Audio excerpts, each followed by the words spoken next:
Hello guys, मैं आपका भाई दोस्त educator of economics love Kaushik इस वीडियो लेक्चर के अंदर इंडियन इकोनॉमिक डेवलपमेंट वाली बुक का थर्ड चैप्टर पेश कर रहा हूं। और third chapter economic reforms since 1991 है। ये चैप्टर इसी वीडियो में खत्म हो जाएगा। सारे टॉपिक यहां पर करा दूंगा। लास्ट में आपको इंपॉर्टेंट टॉपिक्स भी बता दूंगा कि पेपर के लिए क्या करने होते हैं। सब कुछ यहीं पर खत्म करूंगा, यानी इस वीडियो के अलग अलग पार्ट्स नहीं बनने वाले, वन शॉट में आपके लिए काम करेगा। ये चैप्टर हमारे देश की सरकार और हमारे देश के लोगों की दुखों की दास्तान है। यह चैप्टर हमारे देश की तरक्की की पहचान है, यानी हम फंस गए थे और वहां से निकले कैसे, यह चीजें इस चैप्टर में बताई गई है। सन 1991 के आसपास की बात की गई है इस चैप्टर के अंदर। और आपको बताऊं कि इंडियन इकोनॉमिक डेवलपमेंट वाली बुक को जो स्टोरी की तरह कनेक्ट कर जाएगा, उसको आसानी से वो बुक समझ में आने लगेगी। स्टोरी की तरह कैसे दोस्तों? देखो, चैप्टर नंबर 1 था, उसके अंदर बताया था कि जब अंग्रेज हमारे देश को छोड़कर चले गए तो हमारे देश के क्या हालात थे। फिर जो चैप्टर नंबर 2 है, उसके अंदर बताया गया आजादी से लेकर, यानी सन 1950 के आसपास से लेकर 1990 तक हमने कैसे अपनी पॉलिसीज बनाई। इंडस्ट्रियल पॉलिसी हो, चाहे एग्रीकल्चरल पॉलिसी हो, चाहे फॉरेन ट्रेड पॉलिसीज हो, उनको कैसे बनाया और देश को आगे बढ़ाया। अब इस थर्ड चैप्टर में कनेक्शन आगे बढ़ता है। 1990 तक वो खत्म था।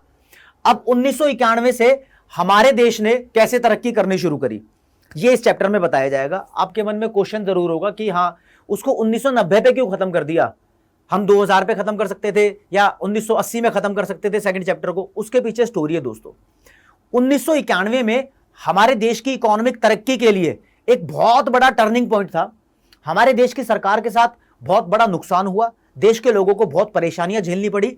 उस परेशानियों से निकलने के लिए हमारे देश ने कुछ पॉलिसीज बनाई।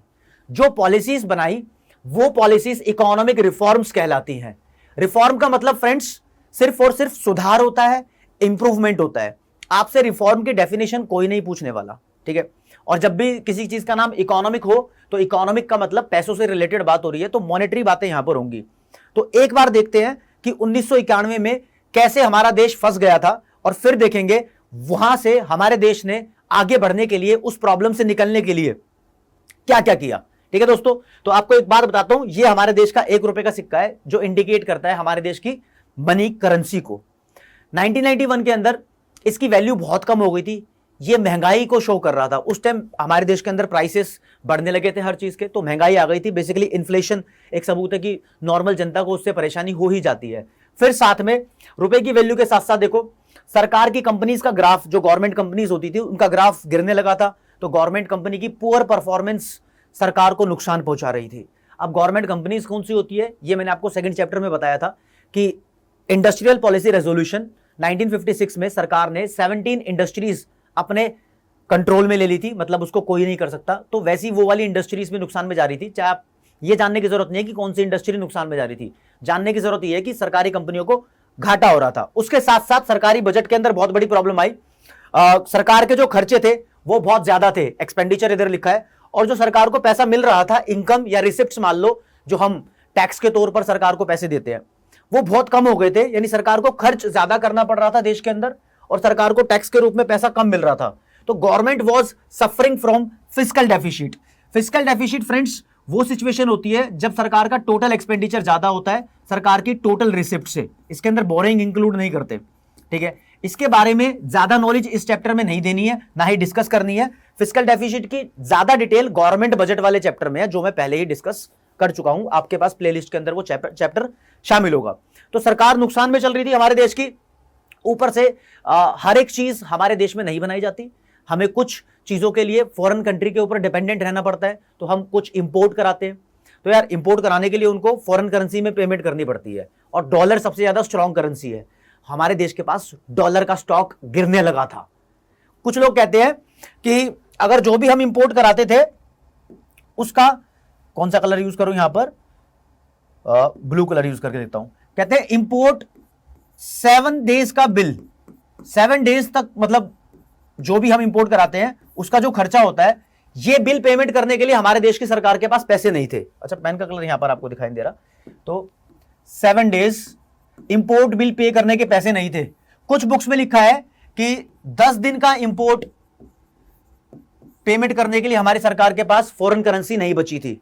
कुछ बुक्स में लिखा है 14 डेज का इंपोर्ट बिल पे करने के लिए हमारे देश की सरकार के पास पैसे नहीं बचे थे।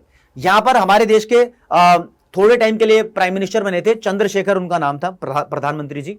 तो कहते क्या सच ही है, इस समय हमारे देश को अपने देश का सारा सोना वर्ल्ड बैंक के पास गिरवी रखना पड़ा था, और उसकी स्टोरी क्या है वो भी बताऊंगा। तो पैसे नहीं बचे थे फॉरेन कंट्री से बनाई हुई गुड्स को खरीदने के लिए, और ऊपर से चल पड़ा था गल्फ कंट्रीज में वॉर। ये खाड़ी देश होते हैं गल्फ कंट्री के, ईरान इराक के अंदर और कुवैत कंट्रीज के अंदर आपस में बहुत तगड़ा वॉर छिड़ गया था। वो ऑयल को लेकर छिड़ा था, और उसका इंपैक्ट हमारे देश पर भी हो गया। हम लोग उनसे ऑयल खरीदते थे, ऑयल की सप्लाई रुक गई। तो ऑयल का मतलब पेट्रोलियम प्रोडक्ट्स हैं यहाँ पर, तो पेट्रोल वगैरह महंगा हो गया, तो उससे हमारे देश में हर चीज महंगी होने लगी। अच्छा, पेट्रोल से हर चीज महंगी कैसे होती है? जो पेट्रोलियम प्रोडक्ट्स होते हैं वो पेट्रोल और डीजल दोनों है, केरोसिन ऑयल भी होता है वैसे। जब ये महंगा हो जाता है ना, तो ट्रांसपोर्टेशन कॉस्ट बढ़ जाती है। अब देखो, मैं दिल्ली में रहता हूं, तो दिल्ली में हर चीज नहीं बनाई जाती, काफी चीजें तमिलनाडु से आती है, बिहार से आती है, कश्मीर से आती है। वो ट्रांसपोर्टेशन के थ्रू ही आती है ना, ट्रक के थ्रू आती है, रेल के थ्रू आती है, उसके अंदर वो फ्यूल यूज होता है। फ्यूल जब महंगा हो गया तो उन सब चीजों की कॉस्ट बढ़ जाती है। तो महंगाई का एक कारण ये भी था कि गल्फ कंट्रीज के अंदर वॉर चल रहा था, तो ये ऑयल की सप्लाई कर नहीं पा रहे थे, लड़े जा रहे थे आपस में।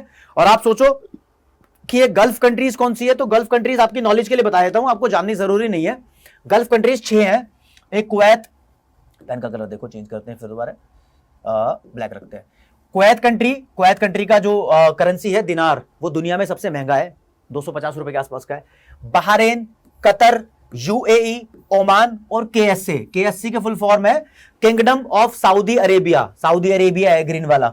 तो ये सब 6 कंट्रीज थी, आपस में भिड़ रही थी, जिसका देश को नुकसान हो रहा था। और साथ में मैंने जैसे कि बताया आपको, हमारे देश का जितना भी गोल्ड था हमें वो गिरवी रखना पड़ गया था, वर्ल्ड बैंक के पास गुहार लगानी पड़ गई थी कि प्लीज ये ले लो और हमें कुछ पैसा लोन पे दे दो ताकि हम सामान खरीद सके। देख रहे हो मतलब कितनी प्रॉब्लम में हमारी कंट्री आ गई थी यार। वो प्रॉब्लम की वजह से हमारे देश की ग्रोथ में बहुत बड़ा टर्निंग पॉइंट आया। इसलिए ये चैप्टर बनाया कि हमें सीख मिले कि हम उस दुखों से, उन परेशानियों से देश को कैसे उभार कर लाए। और कौन था वो जिसने अपना सबसे बड़ा योगदान दिया हमारे देश की इकोनॉमिक पॉलिसीज बनाने में। आपके सामने पेशक कुर्सी पर बैठे हैं, न्यूज़पेपर पढ़ रहे हैं अपने घर में। ये हमारे देश के महान इकोनॉमिस्ट, अपने former prime minister Manmohan Singh ji है। ये उस समय यानी 1991 की बात करें तो उस समय हमारे देश के फाइनेंस मिनिस्टर थे। फाइनेंस मिनिस्टर ही बेसिकली हमारे देश की इकोनॉमिक पॉलिसीज बनाता है। तो इन्होंने कुछ पॉलिसीज हमारे देश के लिए बनाई।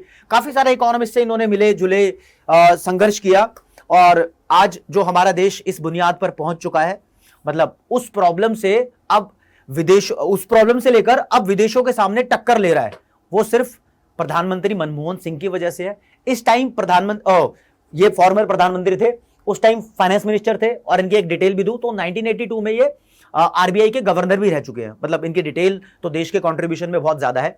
अच्छा, जब ये फाइनेंस मिनिस्टर थे उस समय हमारे देश के प्रधानमंत्री चेंज हो चुके थे, चंद्रशेखर नहीं थे, उस टाइम थे पीवी नरसिम्हा राव। ठीक है, तो दोस्तों ये भी मतलब छोटा सा फैक्ट था, जानना जरूरी था। तो इन्होंने जो पॉलिसी बनाई 91 में, उस पॉलिसी को ही बोलते हैं इकोनॉमिक रिफॉर्म्स, या फिर न्यू इकोनॉमिक पॉलिसी, या फिर एलपीजी पॉलिसी ऑफ 1991। हर जगह 1991 लगा दो। ठीक है, तो इस पॉलिसी के बारे में यार ये चैप्टर है पूरा का पूरा। इस चैप्टर का पहले कंटेंट जान लेंगे, फिर ये पॉलिसी जानेंगे। नॉर्मली क्या है ना, मैं आपको डिटेल दूंगा अच्छी खासी, आपको मजा भी आ जाएगा और ये भी पता लगेगा कि आपको करना क्या है याद। ठीक है, तो दोस्तों इस चैप्टर में हम पढ़ने वाले हैं ये सारा कंटेंट। अभी बताया आपको इकोनॉमिक रिफॉर्म्स या इकोनॉमिक पॉलिसी एक ही बात है यहां पर। तो इकोनॉमिक रिफॉर्म्स पढ़ने वाले हैं, इसका मीनिंग क्या होता है, इसकी जरूरत क्यों पड़ी, ठीक है, और इसका इंपैक्ट क्या हुआ हमारे देश के ऊपर। फिर दोस्तों WTO यानी वर्ल्ड ट्रेड ऑर्गेनाइजेशन, अभी GST चल रहा है, नोटबंदी कर दी थी प्रधानमंत्री मोदी जी ने, उसके बारे में और कुछ की टर्म्स यहां पर डिस्कस करेंगे, फिर इस चैप्टर को खत्म कर देंगे। नॉर्मली मैंने देखा है बहुत सारे ऑनलाइन टीचर्स हैं, मतलब इज्जत करता हूं सबकी, ठीक है, ज्यादातर मैंने देखा है इस चैप्टर को लोग ये इकोनॉमिक रिफॉर्म्स यानी LPG पढ़ाकर छोड़ देते हैं। इस चैप्टर में और भी कंटेंट है, तुम्हारे स्कूल में यहां से भी क्वेश्चन आएगा। ठीक है, स्कूल के भी टेस्ट होंगे, बोर्ड का पेपर भी होगा, तो क्वेश्चन एक्सपेक्टेड हर जगह से है। और क्वेश्चन एक्सपेक्टेड कहां से होगा वो मैं लास्ट में डिक्लेयर भी करने वाला हूं। ठीक है ना, मतलब पूरा चैप्टर एक ही बार में, एक ही थाली में सारा खाना, हर तरीके की सब्जी रोटी सब कुछ मिल रही है आपको। तो शुरुआत करते हैं दोस्तों इस चैप्टर की। पहले आपको बताऊंगा इकोनॉमिक रिफॉर्म्स की हमारे देश के अंदर जरूरत क्यों पड़ी। अभी इतने सारे दुख गिनवाए थे ना, उन्हीं दुखों के कारण इकोनॉमिक रिफॉर्म्स की हमारे देश में जरूरत पड़ी। यानी रिफॉर्म बाद में पढ़ाऊंगा, पहले दुख गिना दूं। लिख करके तुमने पेपर में कैसे लिखे हैं। पहले नंबर का दुख था mounting fiscal deficit. Fiscal deficit दोस्तों सरकारी घाटा होता है, और माउंटिंग वर्ड यहां पर माउंटेन की वजह से लिखा है, जैसे माउंटेन बहुत बड़ा होता है तो इंक्रीज हो रहा था, वैसे ही हमारे देश का फिस्कल डेफिसिट। आपको अगर ये मुश्किल लैंग्वेज लग रही है तो आप यहां लिख दो ह्यूज फिस्कल डेफिसिट, इजी बना लो लैंग्वेज को, कोई दिक्कत नहीं, ठीक है। फिर दोस्तों लिखा है एडवर्स बीओपी। एडवर्स का मतलब होता है नेगेटिव, एक तरीके से मान लो उल्टा, ठीक है, जो हमारे फेवर में ना हो, अनफेवरेबल। और ये बीओपी क्या होता है, ये बैलेंस ऑफ पेमेंट है, और ये बैलेंस ऑफ पेमेंट नाम का चैप्टर पूरा का पूरा मैक्रो इकोनॉमिक्स में दिया हुआ है लास्ट में। ये नेगेटिव बैलेंस पहुंच गया था, अब पेमेंट का बैलेंस है यार, मतलब तुम सिर्फ इस चैप्टर में इतना मान लो कि यहां पर हम लोग फॉरेन कंट्री में जो पैसा दे रहे थे सामान खरीदने के बदले वो बहुत ज्यादा था, और जो हम अपनी कंट्री का सामान बेच रहे थे और पैसा उनसे ले रहे थे वो बहुत कम था। यानी फॉरेन करेंसी की आउटगोइंग ज्यादा थी, इनकमिंग कम थी। बस इतना जान लो, ये नेगेटिव बैलेंस ऑफ पेमेंट होता है। इसी वजह से सबसे बड़ा कारण हमारे देश के अंदर फॉरेन एक्सचेंज रिजर्व यानी फॉरेन करेंसी की स्टॉक, डॉलर की स्टॉक कम होने लगी थी। कोई बोलता है 7 दिन की बची थी, कोई बोलता है 10 दिन की बची थी, कोई बोलता है 14 दिन की बची थी। तुमसे नहीं पूछा जाएगा, लेकिन जब भी तुम एक्सप्लेन करोगे तो इनमें से कुछ भी लिख देना, इससे फर्क पड़ेगा कि तुमने कंटेंट लिखा है क्वालिटी वाला। फिर बताया दोस्तों ओवरऑल प्राइस लेवल बढ़ गया था, वहां पर इन्फ्लेशन हो गई थी। Poor performance of public sector enterprises या पब्लिक सेक्टर अंडरटेकिंग्स, कुछ भी लिख दो, ठीक है। सरकारी कंपनियां घाटे में जा रही थी, और गल्फ क्राइसिस, गल्फ कंट्री में युद्ध छिड़ चुका था जिससे पेट्रोलियम प्रोडक्ट्स की सप्लाई पे फर्क पड़ा और वो हमारे देश के अंदर महंगा होने लगा। तो इन प्रॉब्लम्स की वजह से हमें इकोनॉमिक रिफॉर्म्स अपनाने पड़े। तो ये कॉजेस भी बोल सकते हो इसको, इकोनॉमिक रिफॉर्म्स के कॉजेस क्या क्या थे या इसकी नीड क्यों पड़ी, उन दोनों के बारे में ये आपके सामने कुछ पॉइंट्स पेश किए गए हैं, ठीक है। अब इनसे निपटने के लिए क्या क्या हुआ, हमारे देश के फाइनेंस मिनिस्टर जी और प्रधानमंत्री जी ने गुहार लगाई इंटरनेशनल मॉनेटरी फंड यानी आईएमएफ के पास और वर्ल्ड बैंक के पास कि हमें यार $7 बिलियन का लोन दे दो। तो उन लोगों ने साफ मना कर दिया, आईएमएफ और वर्ल्ड बैंक ने। उन्होंने बोला तुम्हें लोन तो दे देंगे, लेकिन जिस तरीके की तुम्हारे देश के अंदर पॉलिसीज चल रही है ना, वो लोन लेने के बाद तुम्हारा देश फिर इस ट्रैप में फंस जाएगा। ट्रैप में कैसे फंस जाएगा, ट्रैप का एक बात और बता दूं, फिस्कल डेफिसिट बहुत ज्यादा हो गया था, हमारा देश लोन लिए जा रहा था, तो इतने पैसे भी नहीं बचे थे कि उन लोगों का हम इंटरेस्ट भी पे कर सके, ठीक है, जिनसे लोन लिया है। तो जब इतना लोन ले लेते हैं कि इंटरेस्ट देने के पैसे भी ना बचे, तो बोलते हैं वो कंट्री डेट ट्रैप में फंस गई। तो ऑलमोस्ट फंसी चुकी थी हमारी कंट्री डेट ट्रैप में। तो ये भी बोल रहे थे ऐसा ही होगा तुम्हारे साथ। तो फिर इन्होंने बोला कि तुम अपनी इकोनॉमी के अंदर चेंजेस लेकर आओ, इंप्रूवमेंट करो, पॉलिसीज बदल दो। अभी क्या है, हमारे देश के अंदर सरकार का बहुत ज्यादा रोल था, हर चीज को सरकार बना रही थी, ऑलमोस्ट मतलब बहुत ज्यादा सरकार का इंटरफेरेंस था। गवर्नमेंट ने बोला प्राइवेट सेक्टर को अलाउ करो, ठीक है, कुछ प्रोड्यूस करने के लिए, वो भी एनकरेज होंगे, तो देश के अंदर flow of goods and services और फैसिलिटीज बढ़नी शुरू होंगी। फॉरेन कंट्री से दूसरों को बुलाओ। आप लोग तो फॉरेन कंट्री की कंपनी को इंडिया के अंदर सर्वाइव ही नहीं करने देते थे उस समय। क्यों नहीं करने देते थे यार, एक थॉट थी वो, मतलब कि जैसे अंग्रेज आए थे, ईस्ट इंडिया कंपनी खोली थी, फिर इंडिया को गुलाम बना लिया था, कहीं फिर दोबारा ऐसा ना हो जाए, तो वो मेंटालिटी थी, तो डर था। तो अंग्रेजों ने बोला ऐसा कुछ नहीं है, मतलब आईएमएफ ने बोला ऐसा कुछ नहीं है, इंडिया अपने आप में स्ट्रांग कंट्री है, अब कोई कुछ नहीं कर सकता इंडिया का। तो हमने अपनी पॉलिसी में चेंजेस लेकर आए और फिर ये लोन सैंक्शन किया गया इंडिया को।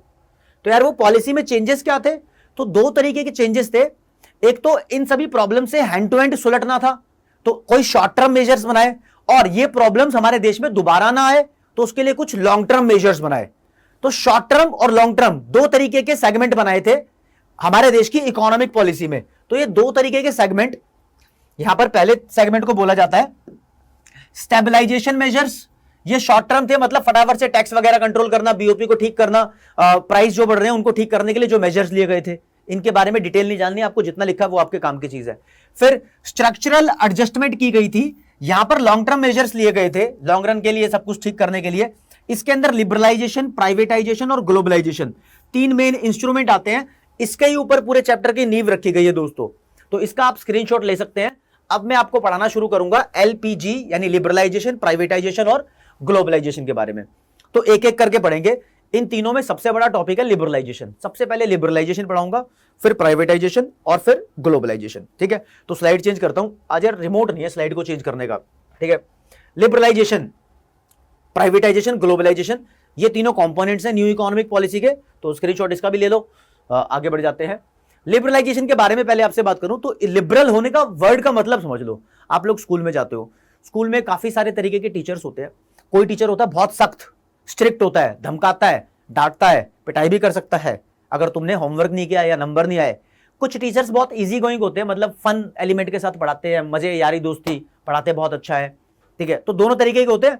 जो स्ट्रिक्ट टीचर होता है और उसके अपोजिट बिल्कुल फनी टीचर होता है ना, तो फनी टीचर थोड़ा लिबरल है, समझ लो। टीचर दो तरीके के हो गए, एक स्ट्रिक्ट और एक लिबरल।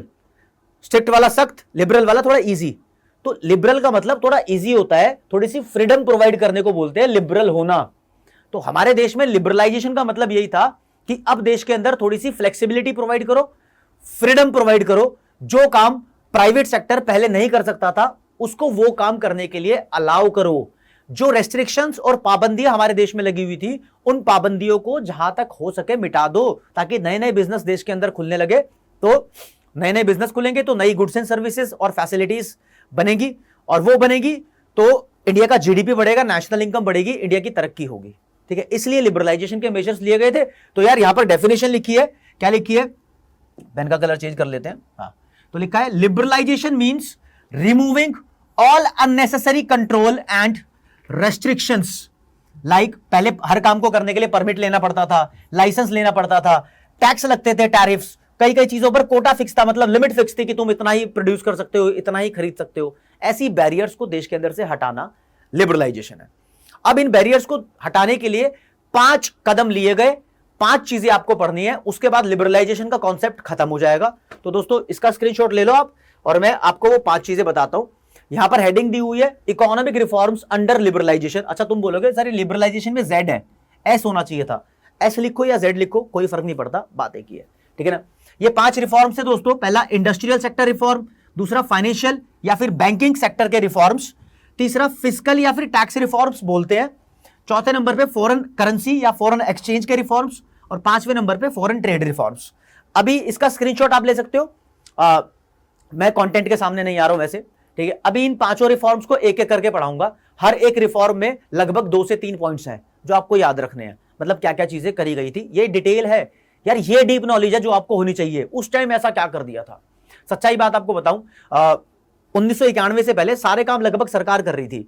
आईपीआर 1956 की पॉलिसी को अगर तुम ध्यान रखोगे तो उसके अंदर बोला गया था कि इंडिया की जितने भी इंडस्ट्रीज हैं उसको 3 कैटेगरी में डिवाइड करेंगे। कैटेगरी ए में 17 इंडस्ट्रीज आएंगी, वो सब के सब गवर्नमेंट के हाथ में होंगी। कैटेगरी बी में 12 इंडस्ट्रीज होंगी, वो भी गवर्नमेंट के हाथ में होगी। अगर गवर्नमेंट नहीं करेगी, डिसीजन ले लिया गवर्नमेंट ने, तो प्राइवेट करेगा उनको। और कैटेगरी सी में जितनी भी इंडस्ट्रीज बच गई, चाहे बच गई हजारों लाखों जितनी बच गई, वो सब प्राइवेट सेक्टर कर सकता है। लेकिन प्राइवेट सेक्टर उनको प्रोड्यूस करेगा यार, उसके लिए शर्त थी कि उसको परमिट तो लेना ही होगा गवर्नमेंट से, मतलब लाइसेंस तो लेना होगा हर चीज के लिए। तो ऐसी सख्त कदम और नियम। अब तुम देखो ना, तुम अपने घर के पास कोई दुकान खोलोगे, उसके लिए सरकार से लाइसेंस लोगे तो कितनी दिक्कत आएगी, मतलब चक्कर काटने पड़ेंगे, धक्के खाने पड़ेंगे और प्रॉब्लम्स होगी, तो बंदा दुकान ही नहीं खोलता था। तो अब 91 में बोला यार ये सब रेस्ट्रिक्शंस को हम खत्म करेंगे, जो मेन चीजें उस पर रेस्ट्रिक्शन लगा के रखेंगे। तो सबसे पहले आपके सामने पेश किए जाएंगे इंडस्ट्रियल सेक्टर रिफॉर्म्स, यानी फैक्ट्री, बिजनेस और इंडस्ट्री से रिलेटेड सरकार ने कौन कौन सी छूट प्रोवाइड की, ठीक है ना। तो यहां पर फ्रीडम प्रोवाइड करना ही लिबरलाइजेशन है। देखते हैं इंडस्ट्रीज में क्या क्या फ्रीडम प्रोवाइड की। तो दोस्तों सबसे पहले यहां पर पेन का कलर किया, ब्लैक कर देते हैं, ठीक है। पेन का कलर चूज करने में यार इंपॉर्टेंट है, क्योंकि पता है क्या, मैं इस हिसाब से चूज करता हूं कि वो तुम्हारी स्क्रीन पर अच्छे से विजिबल हो। कई बार मिस्टेक्स हो जाती है, तो आप कमेंट सेक्शन में बता सकते हो कि इस कलर पे, इस बैकग्राउंड पे आपको कौन से कलर का पेन यूज करना चाहिए था। तो दोस्तों नंबर 1 यहां पर लिख दिया है, इंडस्ट्रियल सेक्टर रिफॉर्म्स के अंडर जो पॉइंट्स थे वो बता रहा हूं, क्या क्या फ्रीडम प्रोवाइड की। पहला, डी लाइसेंसिंग कर दिया था। इसका मतलब अब लाइसेंस लेने की जरूरत नहीं है हर एक इंडस्ट्रीज के लिए।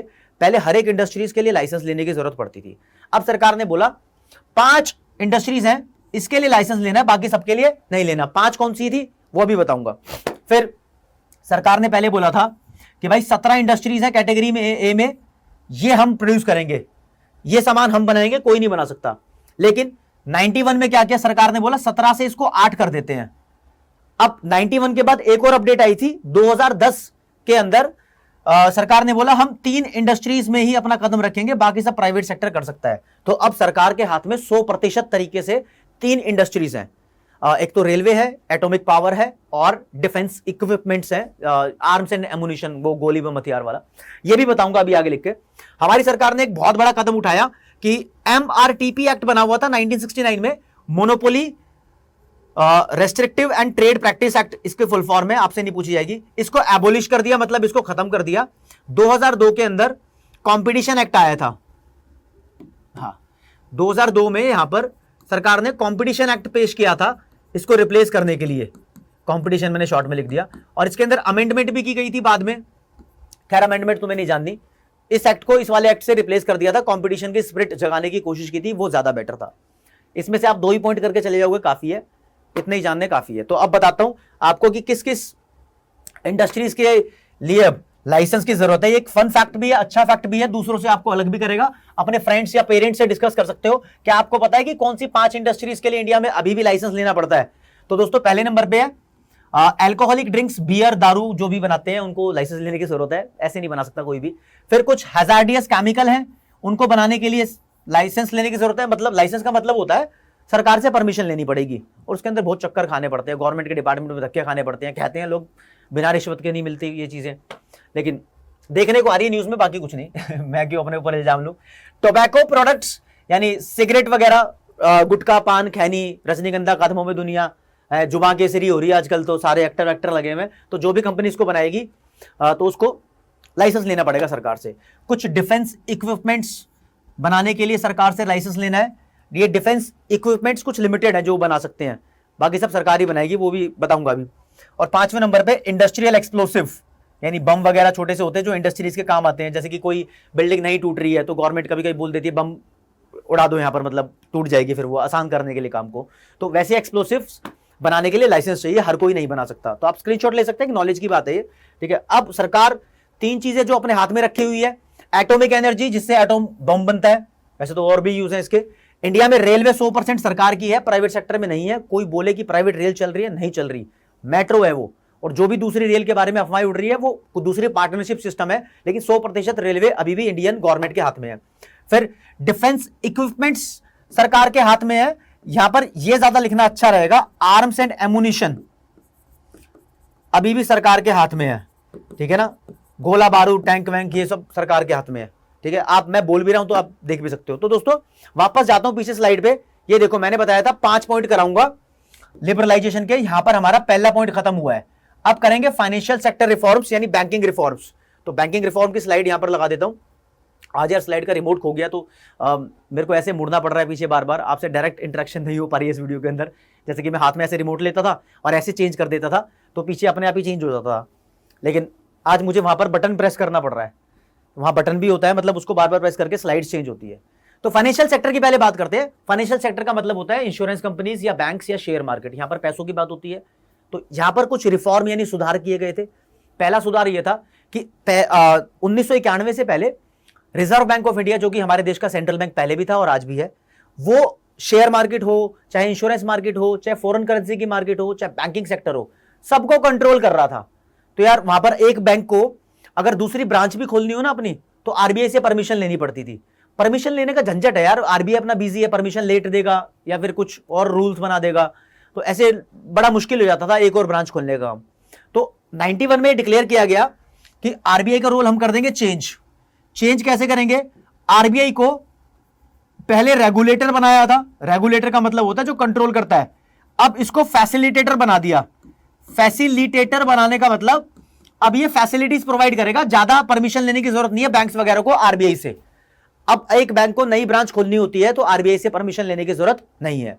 तो ये फाइनेंशियल सेक्टर या फिर बैंकिंग सेक्टर के रिफॉर्म्स मान सकते हो। अब आरबीआई को शेयर मार्केट से हटा दिया गया, शेयर मार्केट की हेड बना SEBI, security exchange board of India, business studies में वैसे भी आता है, ठीक है। और अब इनके हाथ में सिर्फ बैंक्स है और फॉरेन करेंसी की मार्केट है। इंश्योरेंस का हेड बना दिया गया आईआरडीए को, इंश्योरेंस रेगुलेटरी डेवलपमेंट अथॉरिटी।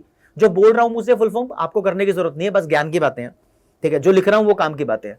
हाँ, फिर बहुत सारी इंटरेस्ट रेट को आरबीआई ने डिक्रीज कर दिया। जब इंटरेस्ट रेट कम हो जाती है ना यार, तो हम लोन ले सकते हैं, तो लोगों के पास लोन की अवेलेबिलिटी आए, मनी की थोड़ी सप्लाई बढ़ जाए, ऐसा कदम उठाया गया बहुत सारे इंटरेस्ट रेट को कम करने के लिए। यहां पर तुम और टेक्निकल लैंग्वेज भी यूज कर सकते हो। अगर आपने मैक्रो इकोनॉमिक्स में मनी एंड बैंकिंग वाली मेरी वीडियो देख ली है तो आप समझ जाओगे कि यहां पर इंटरेस्ट रेट के साथ साथ मतलब बैंक रेट को भी एक इंटरेस्ट रेट है, रेपो रेट भी एक इंटरेस्ट रेट है, इन सभी इंटरेस्ट रेट को कम कर दिया था। साथ साथ में CRR, SLR इनको भी कम कर दिया था ताकि मनी की सप्लाई, थोड़ा मनी फ्लो देश के अंदर बढ़ जाए। अब अगर ये नहीं पता तो सिर्फ डिक्रीज इन इंटरेस्ट रेट कर सकते हो, क्योंकि देखो बोर्ड का पेपर तो एक ही बार में देना है, फाइनली लास्ट में देना है, तब तो तुम सारे टॉपिक्स पढ़ लोगे, तो तुम उस टाइम मनी एंड बैंकिंग भी पढ़ लोगे, तो ये समझ जाओगे कि क्या लिखा है CRR और SLR। ठीक है, अभी तक नई वीडियो देखी है तो जब तुम्हें टाइम लगे प्लीज देख लेना, काम की है, जब मर्जी जो मर्जी चैप्टर पढ़ो, आखिर पेपर तो एक ही बार होगा ना, टर्म 1 टर्म 2 का सिस्टम है ही नहीं। तो ऐसा नहीं है कि आप पहला ही चैप्टर पढ़ना है, फिर या पहले मैक्रो ही करनी है या पहले इंडियन इको ही करनी है, कभी भी कोई भी बुक कर सकते हो, अपने हिसाब से याद करो। ठीक है जी, तो ये दूसरा पॉइंट था लिबरलाइजेशन में, 5 पॉइंट है याद रखना। थर्ड नंबर पे हम डिस्कस कर रहे हैं फिस्कल रिफॉर्म्स, इसको टैक्स रिफॉर्म भी बोलते हैं। हमारे देश की सरकार ने टैक्स के अंदर बहुत पनौती चल रही थी देश के अंदर, तो उसको हटाने की कोशिश की। एक तो टैक्स स्ट्रक्चर बड़ा मुश्किल था, उसको जहां तक हो सका सिंप्लीफाई किया, बहुत सारी टैक्स रेट्स को कम किया ताकि लोगों को अब टैक्स कम भरना पड़े, कम भरेंगे तो उनके पास पैसे ज्यादा बचेंगे ताकि वो खर्च कर सके, मौज कर सके, है ना। फिर अब 91 में ये सब किया गया था। ठीक है, सिंप्लीफाई किया टैक्स का स्ट्रक्चर, टैक्स को 2 पार्ट में डिवाइड कर दिया, डायरेक्ट टैक्स और इनडायरेक्ट टैक्स की 2 कैटेगरी बना दी। अब ये कैटेगरी गवर्नमेंट बजट की वीडियोस मैंने बना दी, उसमें दी हुई है, नेशनल इनकम में भी इसको डिस्कस किया एक बार। ठीक है, अब इसको भी हटा के इनडायरेक्ट टैक्स बहुत सारे थे। ठीक है, सेल्स टैक्स था, excise duty, custom duty, entertainment tax, service tax, ये सब इनडायरेक्ट टैक्स थे। डायरेक्ट टैक्स में income tax, house tax, corporate tax आते हैं, इनकी बात नहीं कर रहा। सभी इनडायरेक्ट टैक्स को लगभग खत्म कर दिया 2017 के अंदर। 1 जुलाई 2017 को सरकार ने goods and service tax, GST बोलते हैं ये, इसका एक्ट देश के अंदर इंप्लीमेंट कर दिया। ठीक है, सारे इनडायरेक्ट टैक्स को खत्म करते हुए। एक एक्स्ट्रा नॉलेज देता हूं कि इसके अंदर एक्साइज ड्यूटी खत्म नहीं की गई, वो अलग से ही है। सारे इनडायरेक्ट टैक्स खत्म करें, एक्साइज ड्यूटी और कस्टम ड्यूटी को खत्म नहीं किया। मतलब इसके अंदर और भी मतलब अंदर की बातें हैं जो मैं GST का टॉपिक अभी अलग से पढ़ाऊंगा आपको। ठीक है, उसके अंदर बताऊंगा। तो ये एक मेजर इंप्रूवमेंट, लेकिन ये 91 में नहीं 2017 में आई है, इस बात को ध्यान रखना। चौथे नंबर पे आते हैं फ्रेंड्स, फॉरेन एक्सचेंज रिफॉर्म। यहां पर फॉरेन एक्सचेंज जब भी वर्ड यूज करूंगा आप इसको फॉरेन करेंसी मान लेना, जैसे कि डॉलर की बात हो रही है। ठीक है, ये मान लेना। तो डॉलर से रिलेटेड कुछ रिफॉर्म किए थे, मतलब फॉरेन करेंसी पाउंड भी होती है, मतलब वो हमारे पास आ जाए, क्योंकि फॉरेन करेंसी का स्टॉक तो धीरे धीरे हमारे देश में कम हो रहा था ना, पैसे ही नहीं बचे थे बाहर से सामान मंगाने के लिए। तो हमारे देश ने जबरदस्ती रुपीज की वैल्यू और कम कर दी, डिवेल्युएट कर दिया रुपी को। अब ये डिवेल्युएट क्यों कर दिया, देखो क्या होता है, जब रुपी की वैल्यू को कम कर देंगे ना तो हमारे देश का सामान दूसरे देशों के लिए सस्ता हो जाएगा, तो वो हमारे देश से अब ज्यादा सामान खरीद सकेंगे, तो हमारी कंट्री का एक्सपोर्ट बढ़ने लगता है। तो जब हमारी कंट्री का एक्सपोर्ट बढ़ेगा तो हमारे देश के सेलर्स यानी प्रोड्यूसर्स की इनकम बढ़ने लगेगी। तो देश की इनकम को बढ़ाने के लिए हमने जबरदस्ती रुपये की वैल्यू को कम कर दिया था। सरकार रुपये की वैल्यू को कम कर सकती थी क्योंकि सरकार ही इसको डिसाइड कर रही थी, सेंट्रल बैंक इसको डिसाइड कर रहा था। और इस रुपये की वैल्यू को कम करते ही सरकार ने शिफ्ट कर लिया कि अब से हम रुपये की वैल्यू को डिसाइड नहीं करेंगे, अब से रुपये की वैल्यू को मार्केट, फॉरेन करेंसी की मार्केट अपने आप डिसाइड कर सकती है डिमांड और सप्लाई की हेल्प से। तो सरकार ने यहां पर शिफ्ट कर लिया अपने आप को। यह भी एक रिफॉर्म है, shift from fixed exchange rate system to flexible exchange rate system.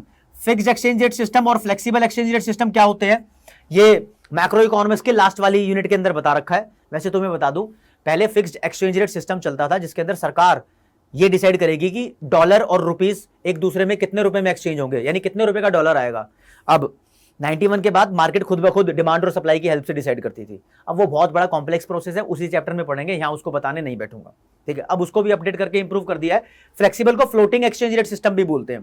ठीक है, तो ये फॉरेन करेंसी से रिलेटेड रिफॉर्म थे, हमारे देश में कुछ सुधार किए गए। अब फॉरेन ट्रेड को भी सुधारा गया। फॉरेन ट्रेड का मतलब एक्सपोर्ट एंड इंपोर्ट होता है फ्रेंड्स। तो ये बताने से पहले एक घुट पानी पी लूं, लगभग 20-25 मिनट हो गए बोलते बोलते लगातार।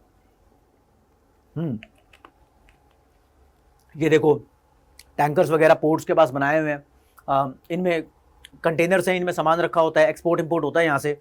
तो ये किया गया था कि हमारे देश का कोई भी बंदा अगर विदेशों में सामान बेचना चाहता है तो उसको पहले टैक्स देना पड़ता था, जिसको बोलते थे एक्सपोर्ट ड्यूटी। वो एक्सपोर्ट ड्यूटी कंप्लीटली खत्म कर दी, तो अब आसान था विदेशों के अंदर सामान बेचना। सामान बेचेगा तो ही पैसे कमाएगा यार। फिर और दूसरा क्या किया, कि हम जब विदेशों से सामान खरीदते थे तो उस पर इंपोर्ट ड्यूटी वाला टैक्स पे करना पड़ता था, तो वो जो इंपोर्ट ड्यूटी थी उसका अमाउंट कम कर दिया, उसके रेट कम कर दिए, तो थोड़ा आसान बना दिया एक्सपोर्ट और इंपोर्ट का प्रोसेस। ठीक है, तो फॉरेन ट्रेड से रिलेटेड जो रिफॉर्म्स किए गए थे, रिफॉर्म का मतलब फिर दोबारा बता रहा हूं, सुधार है, इंप्रूवमेंट है, उसमें दो बातें ध्यान रखनी है। एक रिडक्शन इन इंपोर्ट ड्यूटी, कम कर दी थी। दूसरा removal of export duty, export duty को हटाई दिया था। तो दोस्तों यहां पर हमारा लिबरलाइजेशन का पूरा टॉपिक खत्म होता है। उसके अंडर में 5 रिफॉर्म थे, वो आपको बता दिया। अब नेक्स्ट टॉपिक हमने करना है प्राइवेटाइजेशन, बताया था ना, लिबरलाइजेशन, प्राइवेटाइजेशन, ग्लोबलाइजेशन, 3 टॉपिक करने हैं। अब छोटे छोटे टॉपिक बचे हैं, चैप्टर खत्म होने को, ऐसी कोई बात नहीं है। ठीक है, प्राइवेटाइजेशन की बात करें तो प्राइवेट सेक्टर का रोल बढ़ाना, देश की तरक्की में प्राइवेट सेक्टर की इंपॉर्टेंस को बढ़ाना प्राइवेटाइजेशन होता है। तो सरकार ने क्या किया, जो सरकारी कंपनी थी उसकी थोड़ी थोड़ी हिस्सेदारी प्राइवेट सेक्टर को देनी शुरू कर दी, यानी बेचनी शुरू कर दी, फ्री में नहीं दे रहे थे भाई, बेच रहे थे। तभी तो आए हमारे देश के अंदर अंबानी का ज्यादा रोल बना, क्योंकि 91 के अंदर पॉलिसीज थोड़ी उनके फेवर में भी चली गई, वो उन पे पैसा था भाई, वो खरीद रहे थे धीरे धीरे कंपनीज का शेयर, तो बड़े बड़े बिजनेसमैन वहां पर डेवलप हुए हमारे देश भारत के अंदर। तो प्राइवेटाइजेशन में एक तो सरकार ने अपनी कंपनीज को बेचना शुरू किया, और जो कंपनी सरकार संभाल नहीं पा रही थी वो प्राइवेट सेक्टर को देनी शुरू कर दी। तो यहां पर प्राइवेट सेक्टर का रोल अच्छे तरीके से बढ़ने लग गया। तो अब पढ़ रहे हैं दोस्तों प्राइवेटाइजेशन क्या होता है। ये जो इंडस्ट्रियल फ्रेमवर्क है, उसकी मैनेजमेंट है, उसकी ऑनरशिप है, पहले गवर्नमेंट के हाथ में थी, अब सरकार उसको धीरे धीरे ट्रांसफर कर रही थी। तो जो ट्रांसफर करने का प्रोसेस है वही प्राइवेटाइजेशन है। तो लिख देता हूं यहां पर, देख, privatization is the general process of involving the private sector in the ownership और operation of state owned enterprises. State owned का मतलब होता है गवर्नमेंट या पब्लिक सेक्टर के जो एंटरप्राइज है उसमें प्राइवेट सेक्टर को घुसाना, उसकी पार्टिसिपेशन को घुसाना, प्राइवेटाइजेशन है। अब इसके 2 नाम और हैं, इसको इस बुक के अंदर डिसइन्वेस्टमेंट भी बोलते हैं, ठीक है, नाम जान लेना। और एक नाम हो रहा है, इसको डीनेशनलाइजेशन भी बोलते हैं फ्रेंड। नेशनलाइजेशन का मतलब होता है सरकारी राष्ट्रीयकरण, और डीनेशनलाइजेशन का होता है प्राइवेट कर देना। ठीक है, ये स्पेलिंग लिखी है, आप इसका स्क्रीनशॉट लेते रहो, मैं कंटेंट के सामने नहीं आ रहा हूं। जब पूरी स्लाइड पे कंटेंट लिखा होगा तो मैं पूरी स्लाइड से ही हट जाऊंगा। मतलब आज ऐसे पढ़ा रहा हूं जैसे कैजुअली, मतलब हम लोग आमने सामने हैं, तो उस तरीके की बात करने की कोशिश कर रहा हूं। ठीक है ना। अब प्राइवेटाइजेशन यानी प्राइवेट सेक्टर का रोल बढ़ाने के लिए सरकार ने क्या किया, वो पॉइंट्स देख लेते हैं। सरकार ने किया, कुछ पॉलिसीज बनाई। उस पॉलिसीज में पहला पॉइंट था transfer of ownership from government to private sector, बस यही बात थी नॉर्मल, ये तो डेफिनेशन में भी है। और दूसरा sale of share of public sector enterprises, जो सरकार की कंपनी थी उसकी हिस्सेदारी बेचनी शुरू कर दी सरकार ने प्राइवेट सेक्टर को। ठीक है ना, मतलब जैसे कि इंडियन ऑयल कंपनी है, बोलते हैं सरकारी है, लेकिन उसका कुछ हिस्सा प्राइवेट सेक्टर के पास भी है, तो 100% सरकारी नहीं है। भारत पेट्रोलियम का थोड़ा बहुत हिस्सा प्राइवेट सेक्टर के पास भी है। ऐसे ही steel authority of India limited, Bharat heavy electrical limited, steel gas authority of India limited जैसी कुछ सरकारी कंपनियां हैं, जैसे BSNL भी है, MTNL भी है। तो ये कंपनी 100% सरकारी नहीं है, कुछ हिस्सा प्राइवेट सेक्टर के पास भी है। तो वो सरकार ने शेयर बेचे थे प्राइवेट सेक्टर के लोगों को, और प्राइवेट सेक्टर के लोग फिर उसके मालिक बन गए। ठीक है, तो दोस्तों इसको सरकार ने किया। 3 कंपनीज के साथ ऐसा नहीं किया, मैंने बता दिया, रेलवे, एटॉमिक और गन, यानी गन से रिलेटेड बातें, आर्म्स एंड एमुनिशन। ठीक है, तो 3 चीजें सरकार के पास अभी भी 100% है, बाकी चीजों को बेचना शुरू कर दिया था। तो यहां पर फ्रेंड्स इसका स्क्रीनशॉट ले लो, प्राइवेटाइजेशन खत्म हो जाता है। अब आएंगे ग्लोबलाइजेशन पे। ग्लोबलाइजेशन को तुम ग्लोब की तरह समझो, इंटरनेशनल बातें हो रही हैं। पहले हम इंटरनेशनल कम्युनिटी से, इंटरनेशनल कंट्री से, यानी फॉरेन कंट्री से ज्यादा कनेक्टेड नहीं थे। अब क्योंकि वर्ल्ड बैंक और IMF ने सजेस्ट किया था कि भाई तुम्हें लोन दे रहे हैं तो इंटरनेशनल कंट्रीज को वेलकम करो, वो सब कंपनीज अपने देश में बुलाओ वापस। तो वापस पेप्सी और कोक जैसी कंपनीज इंडिया में इसलिए आई क्योंकि हमारे देश की पॉलिसीज कुछ इस तरीके से बन चुकी थी कि विदेशी कंपनियां अब आ जाओ, कोई दिक्कत नहीं है, हम तुम्हें वेलकम कर रहे हैं। तो विदेशी कंपनी को अपने देश में आने दिया। तो ऐसे जब एक देश फॉरेन कंट्री से जुड़ने लगता है ना, जुड़ने को बोलते हैं इंटीग्रेट होना, इंटीग्रेट होने लगता है, तो उस प्रोसेस को बोलते हैं ग्लोबलाइजेशन। तो दोस्तों आपके सामने पेश किया है, ग्लोब की तरह हाथ में ग्लोब है, सारी कंट्री जुड़ी हुई है, ये ग्लोबलाइजेशन है। तो इसकी डेफिनेशन एक बार रीड कर लो। It refers to the process of integrating one economy with rest of the world. आप वन इकोनॉमी की जगह वन कंट्री भी लिख सकते हो, with rest of the world लिखा है, ये मत लिखो, विद फॉरेन कंट्री भी लिख सकते हो। लैंग्वेज अपने हिसाब से जैसे इजी बनानी है वैसे बना लो, कोई दिक्कत वाली बात नहीं है। और फ्रेंड्स ग्लोबलाइजेशन का मतलब तो बता दिया। इसका एक नाम और है, इसको इंटरनेशनलाइजेशन भी बोलते हैं। अब कंट्री इंटरनेशनल लेवल पे पहुंच रही है, ठीक है, इंटरनेशनलाइजेशन, ये भी लिखता जा रहा हूं। अब इसके लिए क्या किया, जैसे मैंने बोला लिबरलाइजेशन के अंदर 5 पॉइंट्स आपको पढ़ने थे और 5 के अंदर भी सब पॉइंट्स थे। लिबरलाइजेशन बहुत बड़ा टॉपिक था। प्राइवेटाइजेशन के अंदर 2 ही पॉइंट्स पढ़ने थे, उसके सब पॉइंट्स नहीं थे, छोटी सी मतलब थोड़ी सी देर में हो गया। तो ग्लोबलाइजेशन के अंदर भी आपको ज्यादा नहीं पढ़ना है, छोटे से पॉइंट्स पढ़ने हैं।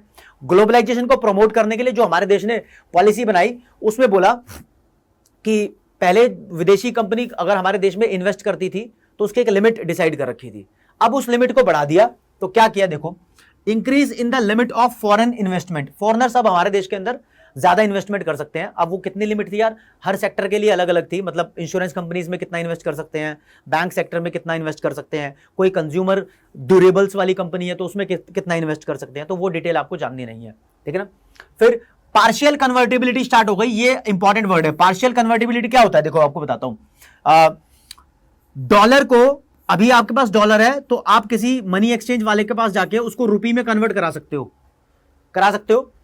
बिल्कुल आसान है। पहले ऐसा नहीं था, हम इंटरनेशनल ट्रेड ही नहीं कर रहे थे तो डॉलर कहां से आया तुम्हारे पास, ये सरकार पूछ लेती थी, ठीक है।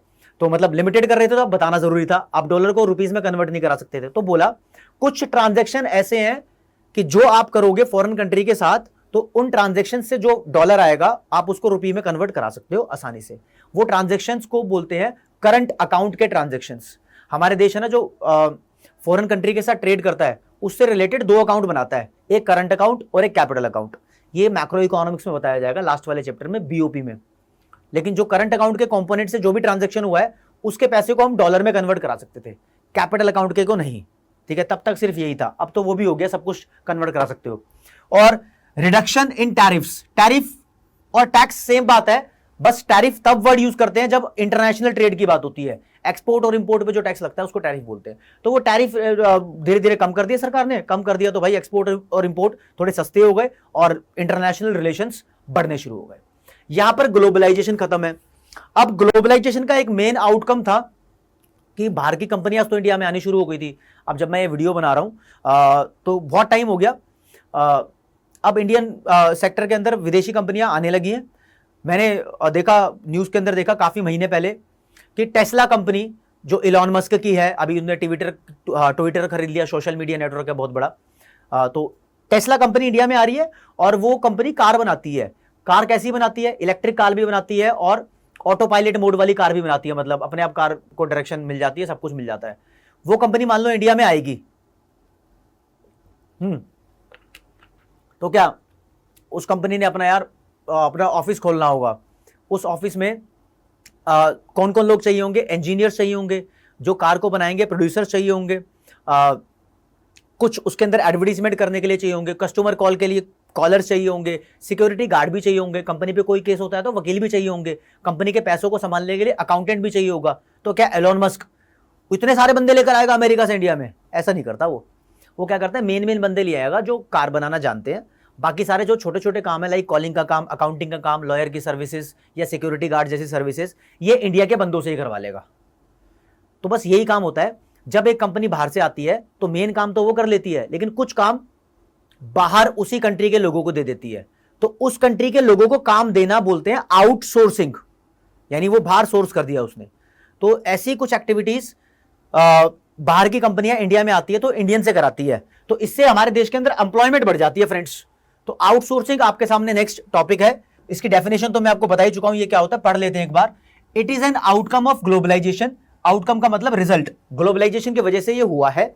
फिर डेफिनेशन इसकी आ गई, outsourcing is the business practice of hiring a party outside a company to perform services और टू क्रिएट गुड्स। मतलब बाहर से ही ले लेता है। और इंडिया में बेसिकली कौन कौन सी चीजों को पसंद किया जाता है, इंडिया में देखो, बाहर से कोई कंपनी आती है तो इंफॉर्मेशन टेक्नोलॉजी इंजीनियर्स वगैरह इंडिया से उठा लेती है। अब मान लो यार 5 बंदे जिनको गाड़ी बनानी आती है उनको लेकर आ रहा है, तो 5 बंदे ना इंडियंस को भी सिखाएंगे कि तो कैसे बनती है ये चीज, ताकि और अपना वो बिजनेस इंडिया के अंदर एक्सपैंड कर सके, फैला सके।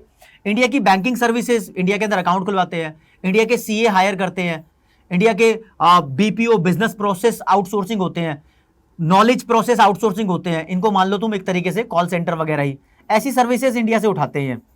और आपको एक बात बताऊं, एनसीईआरटी का क्वेश्चन है जो डिस्कस कर रहा हूं। आजकल इंडिया बाहर वाली कंपनी के लिए आउटसोर्सिंग की एक फेवरेट डेस्टिनेशन बन चुका है। पता है क्यों? यानी सब लोग चाहते हैं इंडिया से ही आउटसोर्स कराया जाए। इसलिए कराया जाए क्योंकि इंडिया के अंदर एक तो चीप लेबर है, सस्ती लेबर है, सस्ते में काम हो जाता है। दूसरा यार ये क्वालिफाइड है, ये सब पढ़े लिखे लोग हैं, पढ़ाई लिखाई की अब कमी नहीं है, ठीक है ना, गुड क्वालिटी के लोग मिलते हैं यहां पर। तीसरा, एक स्टेबल पॉलिटिकल इन्वायरमेंट है इंडिया के अंदर। ये क्या बोल दिया मैंने? स्टेबल पॉलिटिकल इन्वायरमेंट का मतलब ये जैसे पाकिस्तान कंट्री है, पाकिस्तान के अंदर कभी भी कोई भी सरकार पलट जाती है, जितने टाइम तक बनी है उतने टाइम तक नहीं रहती, तो किसी भी कंपनी को बैन कर देती है, अब तुम्हारा काम धंधा बैन है। चाइना में भी ऐसा ही है, तो इंडिया के अंदर ऐसा नहीं है, डेमोक्रेसी है, स्टेबल पॉलिटिकल इन्वायरमेंट है, किसी कंपनी को आने से डर नहीं लगता कि हमें कभी फ्यूचर में गलती से बंद ना किया जाए। तो ये होना बहुत जरूरी है, तो ये कॉन्फिडेंस दिलाता है। फिर एक इंपॉर्टेंट बात है, यहां से क्वेश्चन आने के चांस है यार, तो डिस्कस कर ही लेता हूं। तो डेवलप्ड कंट्रीज जैसे अमेरिका या फिर यूरोप की कंट्रीज के बारे में बात करें, उनके कुछ लोगों का कहना है कि इंडिया जैसी डेवलपिंग कंट्री के लिए आउटसोर्स करना गलत है। वो क्यों ऐसा कहते हैं?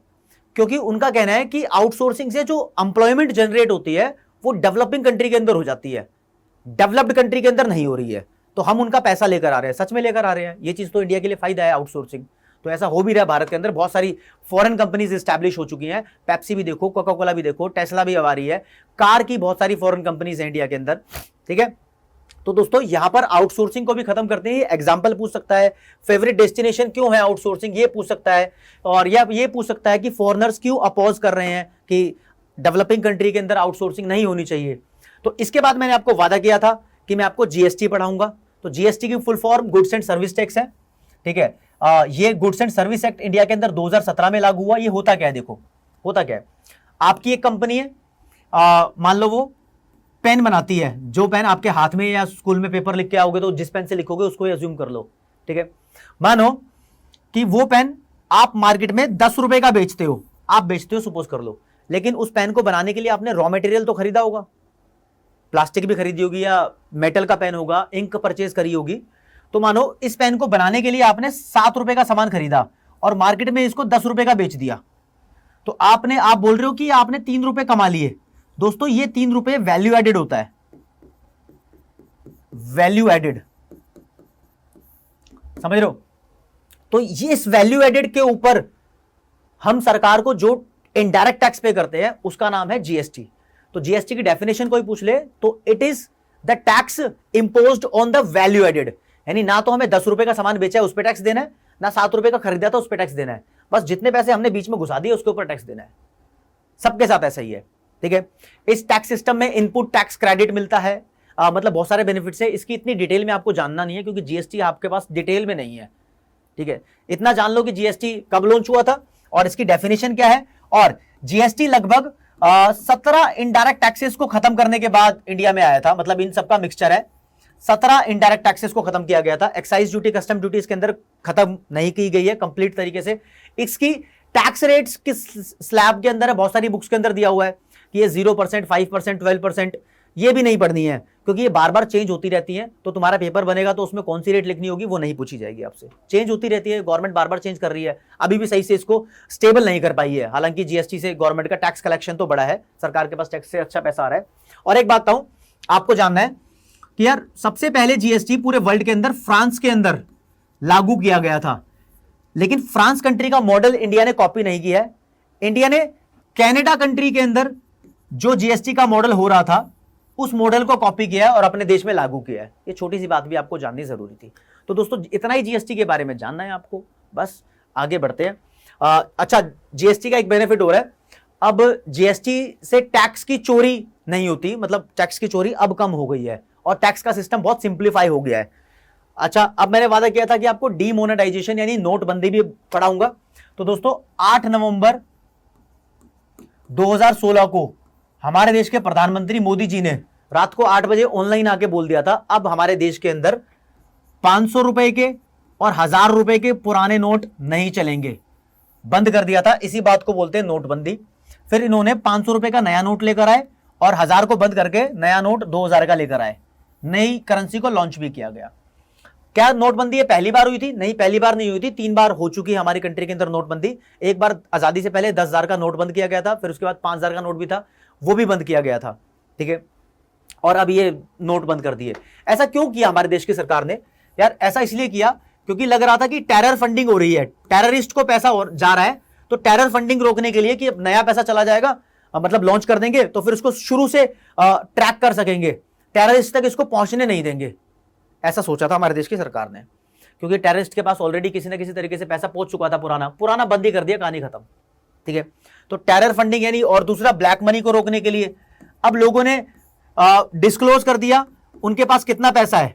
क्यों डिस्क्लोज क्यों करना पड़ा? क्योंकि पुरानी करेंसी को चेंज करने के लिए बैंक में जाना पड़ रहा था, तो डिस्क्लोज कर दिया। तो डिस्क्लोज करने के बाद सरकार को पता लग गया लोगों के पास पैसा कितना है, तो अब टैक्स की चोरी भी नहीं कर सकते, तो टैक्स की चोरी भी यहां से बच गई थी। अब यहां पर सरकार ने डिजिटल पेमेंट सिस्टम को ज्यादा प्रमोट किया, जैसे कि उसी समय से यार भीम नाम का सिस्टम था इंडिया में, यूपीआई यूनिक पेमेंट इंटरफेस, ये सब लागू हुए, पेटीएम, गूगल पे, फोन पे, ये ज्यादा आगे बढ़ गए। तो सरकार ने डिजिटलाइजेशन को प्रमोट भी किया यहां पर, तो डीमोनेटाइजेशन के हमारे कंट्री के ऊपर ये इफेक्ट भी पड़े, ठीक है। तो ये बातें आपको जाननी बहुत जरूरी थी, मतलब मैंने डिटेल में और बोलोगे तो आप कि सर जीएसटी की डिटेल के लिए एक छोटी सी अलग से वीडियो बना दो, बहुत अच्छी वीडियो बनाऊंगा। अगर आप बोलोगे तो आप बोलोगे डीमोनेटाइजेशन के ऊपर एक अलग से वीडियो बना दो डिटेल में, तो मैं बनाऊंगा। आप बोलोगे तब बनाऊंगा, रिक्वेस्ट आएगी तभी तो यार उसको पूरा करूंगा। मैं एक बार टाइम भी देख लूं कितनी देर की वीडियो बन चुकी है।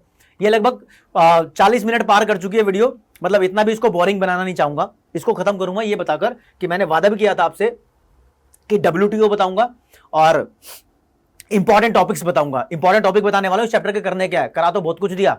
देखो, वर्ल्ड ट्रेड ऑर्गेनाइजेशन इसकी फुल फॉर्म है, इसकी स्टोरी सुन लो। सन 1948 के अंदर general agreement on trade and tariff नाम की एक ऑर्गेनाइजेशन खुलती है। यह ऑर्गेनाइजेशन बोलती है कि अब पूरी कंट्री में जो जो मेरे मेंबर बने हैं और पूरे वर्ल्ड के अंदर जो जो इस ऑर्गेनाइजेशन के मेंबर बने हैं, उन सबके बीच में जो भी ट्रेड होगा उस ट्रेड का ख्याल ये रखेगी। कोई एक दूसरे के साथ धोखा तो नहीं कर रहा, उसका ख्याल ये रखेगी। उस ट्रेड की टर्म्स एंड कंडीशंस क्या होंगी, उसका ख्याल ये रखेगी। तो इसके पास बहुत बड़ा दारोमदार था इंटरनेशनल ट्रेड को संभालने का। लेकिन दोस्तों, सन 1995 में इसका नाम बदल के इसको रिक्रिएट करके WTO रख दिया गया, तो वर्ल्ड ट्रेड ऑर्गेनाइजेशन। तो आपसे पूछे ये कब बना था, तो 95 में। ये कब बना था, तो 48 में। इंडिया भी वर्ल्ड ट्रेड ऑर्गेनाइजेशन का मेंबर है। इसके ऊपर भी डिबेट है कि इंडिया को वर्ल्ड ट्रेड ऑर्गेनाइजेशन का मेंबर होना चाहिए या नहीं होना चाहिए। बात करते हैं वर्ल्ड ट्रेड ऑर्गेनाइजेशन बेनिफिट क्या देती है। ये कहती है जितनी भी कंट्री इसकी मेंबर है उन सबकी इक्वल वैल्यू है, किसी के लिए भी WTO बायस्ड नहीं है। ये कहता है हम हर कंट्री के अंदर जो भी ट्रेड होता है, चाहे वो बायलेटरल हो या मल्टीलेटरल ट्रेड हो। ये क्या होते हैं पहले इनका मतलब बता देता हूं। देखो, दो कंट्री के बीच में जो ट्रेड होता है उसको बायलेटरल ट्रेड बोलते हैं।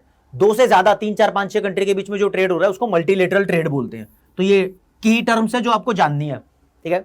तो ये ट्रेड पॉसिबल कराता था, ठीक है, और ये इंटरनेशनल ट्रेड को प्रमोट करता है। समझ रहे हो, ये इसके फंक्शन है, प्रमोट भी करेगा और दूसरों की स्टेबिलिटी इंश्योर भी करेगा। ये भी बोलेगा कि कोई बायस नहीं है, सबके लिए इक्वल अपॉर्चुनिटी है। यहां पर अमेरिका का दबदबा नहीं चलेगा। जिम्बाब्वे भी उतना ही बराबर है जितना अमेरिका, जितना वेनेजुएला, जितना बांग्लादेश, जितना इंडिया, जितना पाकिस्तान। समझ रहे हो, सब कंट्री को इक्वल अपॉर्चुनिटी प्रोवाइड करता है, धोखाधड़ी नहीं होने देता। तो यार ये WTO के बारे में है। आप बोलोगे इसके ऊपर कोई स्पेशल वीडियो बनाओ सर, इसके नोट्स लिख के प्रोवाइड करो, तो वो भी कर दूंगा जब आप बोलोगे तब। अच्छा, यहां पर कुछ वर्ड्स डिस्कस करने थे, लाइक एक बायलेटरल ट्रेड क्या होता है और मल्टीलेटरल ट्रेड क्या होता है, ये तो बता दिया। यहां पर दोस्तों एक वर्ड आएगा टैरिफ बैरियर्स। बैरियर का मतलब तो रुकावटें होती हैं। इंटरनेशनल ट्रेड पे जो भी टैक्स की फॉर्म में रुकावट लगती है वो टैरिफ बैरियर होती है, और विदाउट टैक्स यानी नॉन टैक्स की फॉर्म में जो भी रुकावट लगाई जाती है वो नॉन टैरिफ बैरियर होती है। अब नॉन टैरिफ बैरियर का मतलब क्या होता है? सीधा सरकार बैन कर रही है तो वो नॉन टैरिफ बैरियर है कि ये सामान अब पाकिस्तान से इंडिया में नहीं आएगा, तो this is non tariff barrier, ठीक है। तो मुझे लगता है कि मैंने आपको की टर्म्स भी आपसे अच्छे से डिस्कस की, पूरा चैप्टर का कंटेंट आपसे डिस्कस हो गया है, ठीक है। जो LPG पॉलिसी हमारे देश के अंदर बनाई गई थी उसका इंपैक्ट क्या हुआ था वो एक बार 2-4 पॉइंट्स के अंदर देख लेते हैं। आपको रिव्यू दे देता हूं। देखो, उसकी वजह से हमारी कंट्री के अंदर GDP यानी कंट्री की ग्रोथ तो हुई है, पहले से बढ़ी है, लेकिन एम्प्लॉयमेंट की बात करें तो एम्प्लॉयमेंट अपॉर्चुनिटी पहले से जो बढ़ रही थी उसकी स्पीड कम हो गई है, समझ लो। एग्रीकल्चर को तो हम कंप्लीटली भूल ही गए थे, इससे रिलेटेड क्वेश्चन आ जाता है कि हम अपनी एलपीजी पॉलिसी में एग्रीकल्चर को बिल्कुल ही भूल गए थे, ठीक है, यहां पर भूल गए थे। एग्रीकल्चर के ऊपर जो सब्सिडीज मिल रही थी हमने उसको इग्नोर कर दिया, मतलब खत्म कर दी थी वहां पर, तो फार्मर्स के लिए थोड़ा मुश्किल काम हो गया था। अब हमने फार्मर्स ज्यादा यहां पर एक्सपोर्ट ओरिएंटेड गुड्स को ज्यादा प्रोड्यूस करने लगे थे, कमर्शियलाइजेशन वापस आ गया था क्योंकि एक्सपोर्ट की पॉलिसी आसान कर दी थी, तो फूड ग्रेन्स के प्राइस यहां पर बढ़ने लगे थे, तो फार्मर्स को भी यहां पर थोड़ी सी प्रॉब्लम का सामना करना पड़ा क्योंकि हम एग्रीकल्चर को भूल ही गए थे। दोस्तों इंडस्ट्रियल डेवलपमेंट भी हुई लेकिन कुछ खास यहां पर इंपैक्ट नहीं हुआ, तो 3-4 पॉइंट्स इसके इंपैक्ट के बारे में आपको जानने जरूरी है क्योंकि क्रिटिकल एनालिसिस उसका आ जाता है। तो मुझे लगता है काफी चीजों को मैंने शॉर्ट में, काफी चीजों को डिटेल में अच्छे तरीके से आपको बता दिया। ये चैप्टर वन शॉट में खत्म करना था ताकि आपको इसकी एक डीप डिटेल हो जाए, और अगर आपको लगता है कि सर ने कुछ कुछ चीजें कम बताई हैं तो यार मुझे बता दो, मैं उसके ऊपर पूरी बड़ी वीडियो बना दूंगा। कुछ कमियां तो रह ही जाती हैं सबके साथ, इस वीडियो को ज्यादा लंबा नहीं करना चाहता था, तो अब आपके सामने पेश कर रहा हूं कि आपने इस चैप्टर में करना क्या है और क्वेश्चन क्या आएगा। क्वेश्चन मेनली यार यहां से शॉर्ट क्वेश्चन भी बनता है और लॉन्ग आंसर क्वेश्चन भी बनता है। आपके पेपर में 3 नंबर का क्वेश्चन भी आएगा, 4 का भी आएगा, 6 का भी आएगा, तो तुम्हें इसके तहत सोचना है, ठीक है ना, कि कैसे कैसे क्वेश्चन आएंगे। अब इनमें डेफिनेशंस भी आएगी, तो मैं बोलता हूं शॉर्ट क्वेश्चन के अंदर आप मेजर्स मत छोड़कर जाना। मेजर्स जो होते हैं लिबरलाइजेशन के अलग होते हैं, प्राइवेटाइजेशन के अलग होते हैं, ग्लोबलाइजेशन के अलग होते हैं। मतलब इसको अचीव करने के लिए जैसे 5 स्टेप लिए गए थे, इसके अंदर 2 बताए थे, इसके अंदर 3 बताए थे, वो मत छोड़कर जाना, यहां से क्वेश्चन आ सकता है। तो मतलब 5 नहीं आएंगे, 5 में से कोई 1-2 पूछ लेगा, या फिर कोई भी बोल देगा इंडस्ट्रियल रिफॉर्म्स के कुछ की पॉइंट्स बताओ, या आरबीआई का रोल रेगुलेटर से फैसिलिटेटर हो गया तो इसको एक्सप्लेन करो, ऐसे कुछ पॉइंट्स पूछ सकता है, ठीक है। लॉन्ग आंसर क्वेश्चन में पूछ सकता है हमारे देश के अंदर नीड ऑफ इकोनॉमिक रिफॉर्म क्या थी। तो दोस्तों ये एक इंपॉर्टेंट क्वेश्चन है। बाकी की टर्म्स के एक्सप्लेनेशन यहां से पूछता है, tariff barrier, non tariff barrier में डिफरेंस बताओ, बायलैटरल ट्रेड और मल्टीलेटरल ट्रेड में डिफरेंस बताओ। अच्छा एक चीज और मेन जो ध्यान में आई यहां पर, स्ट्रैटेजिक सेल क्या होती है और माइनॉरिटी सेल क्या होती है। जब कोई सरकारी कंपनी या कोई दूसरी कंपनी अपनी कंपनी का 50% से कम यानी 49% तक हिस्सा बेच देती है, 1% बेचे या 2% या 49%, उसको माइनॉरिटी सेल बोलते हैं। और स्ट्रैटेजिक सेल होता है मतलब मोर देन 50% यानी 51% कम से कम बेचना है, वो बेच दे हिस्सा तो मतलब अपनी ओनरशिप ही ट्रांसफर कर दी। अब 51% किसी को बेच दोगे तो तुम मालिक थोड़ी रहोगे, तो ऐसा बेचना स्ट्रैटेजिक सेल होता है। तो इन दोनों के बीच में डिफरेंस भी एक इंपॉर्टेंट है। ये 3 नंबर में आ सकते हैं जो की टर्म्स मैंने आपको बताई। 3 पॉइंट दोबारा बता रहा हूं, ध्यान रख लेना। कौन सा? पहले नंबर पे टैरिफ नॉन टैरिफ, दूसरे नंबर पे बायलेटरल और नॉन मल्टी बायलेटरल, और तीसरे नंबर पे स्ट्रैटेजिक और माइनॉरिटी सेल में डिफरेंस। ये इंपॉर्टेंट है, इन सबके मेजर्स आपको करने हैं और नीड ऑफ इकोनॉमिक रिफॉर्म्स क्या थी वो आपको करने हैं। तो दोस्तों ये इस चैप्टर का इंपॉर्टेंट कंटेंट है जो मैंने आपको बताया है, और जब एग्जाम नजदीक आएंगे तो ऑब्वियसली यार क्वेश्चन आंसर भी आपको कराऊंगा, तो ये भी आपको बता रखा है। तो ये चैप्टर खत्म कर दिया है, इसके बाद अगला चैप्टर शुरू करेंगे। तो इस वीडियो में इतना ही दोस्तों, थैंक यू सो मच, नमस्कार, धन्यवाद। अगर आपको लग रहा है कि मेहनत की है तो प्लीज वीडियो को लाइक करें, चैनल को सब्सक्राइब करें। नमस्ते।